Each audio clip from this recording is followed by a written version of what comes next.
Guilty or not guilty? My name is Sandra Day O'Connor, and I was the first woman to serve on the Supreme Court. I was born in El Paso, Texas in 1930. 1930 was the start of the Great Depression.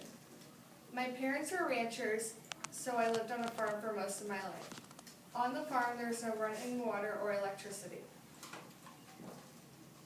On the farm, I learned at a young age to work hard and never give up. The school system was not very good around the farm, so my parents sent me to El Paso to live with my grandparents during the school year. I did very well in school that I was able to apply and get accepted to Stanford University.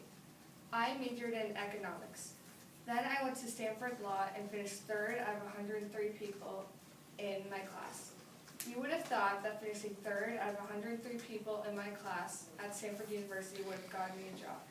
But the only job I was offered was a legal secretary. The reason why I was not getting any jobs because it was a job mostly dominated by men.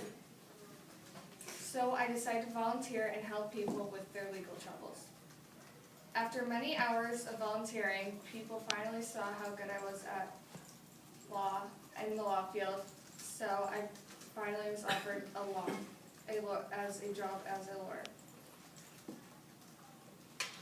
After doing that for many years, I had 2 full years of Arizona as state senate.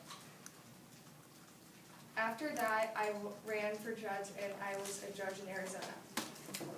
When Ronald Reagan was running for president, he needed women to vote, so he promised that one woman would be on the Supreme Court. He picked me, so after Senate approved it, I was the first woman ever to serve on the Supreme Court. On the Supreme Court, I was often called the swing vote. That means that when 4 people would